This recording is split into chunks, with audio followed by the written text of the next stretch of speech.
Good day, everyone. I am Judy Tusian, and we are the Team Love Nation.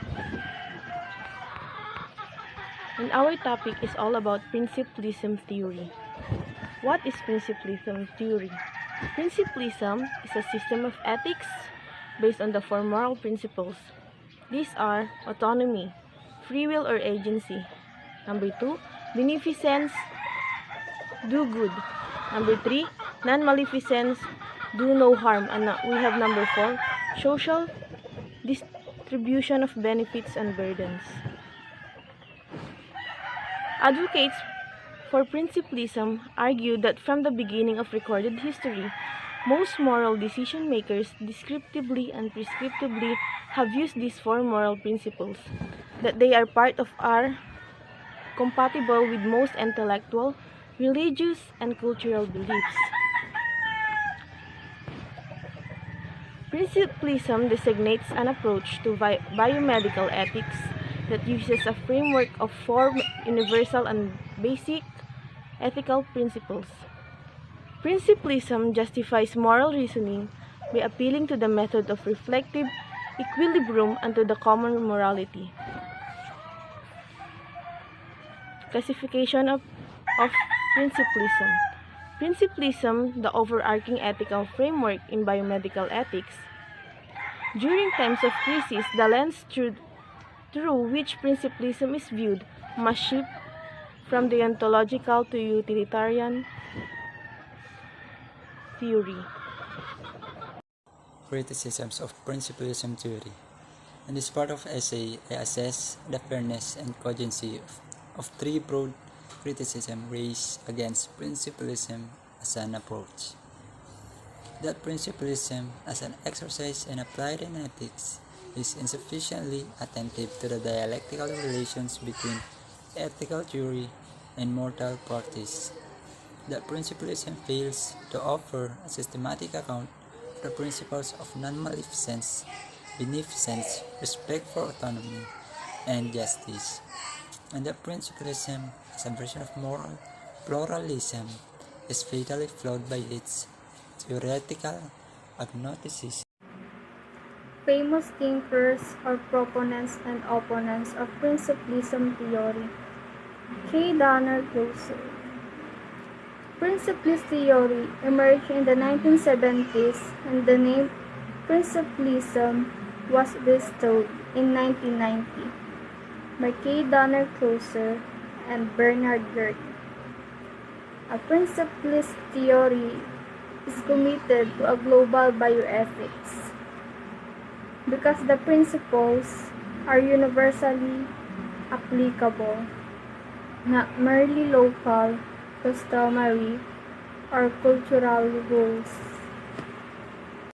Benefits of Principlism theory. Principlism presents a global bioethics. It has basic moral norms that are acknowledged by morally committed persons across all cultures and societies. And it offers a moral framework that is universally binding and that allows for a systematic assessment of moral issues in biodicine. Application of theory.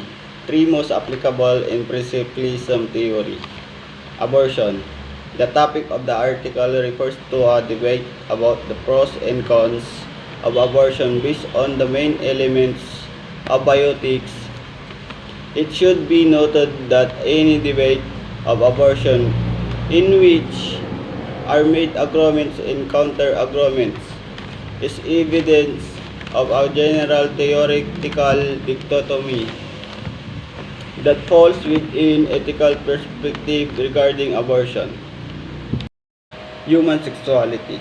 It attempts to bring some theoretical order into an area which has little theory to describe some important links between sex and social structure and to drive some new prediction, because sex is highly pleasurable and reinforces everything associated with it, and so once begun is like to continue move.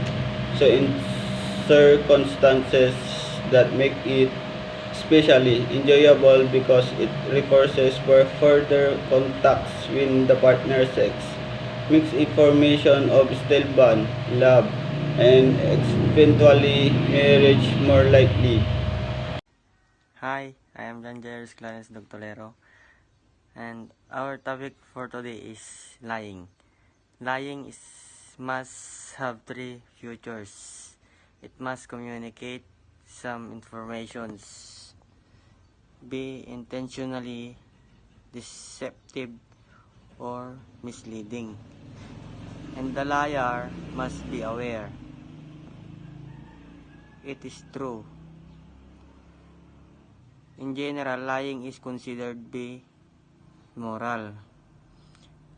The philosopher Immanuel Kant once claimed that lying was always immoral because it is manipulative and disrespects the natural rights of others to make their own decisions.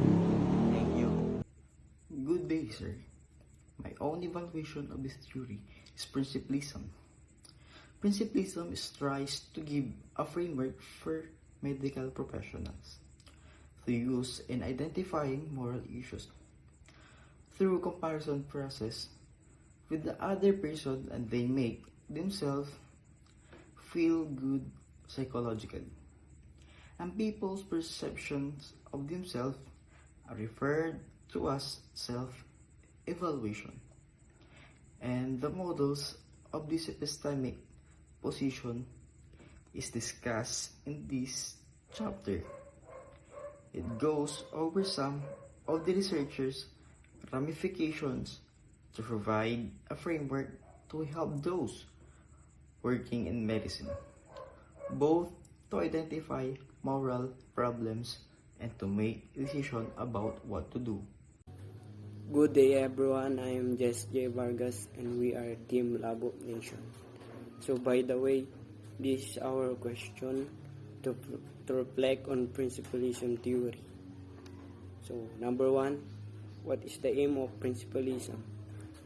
Number 2, what is an example of principlism? Number 3, what are the 4 principles of principlism?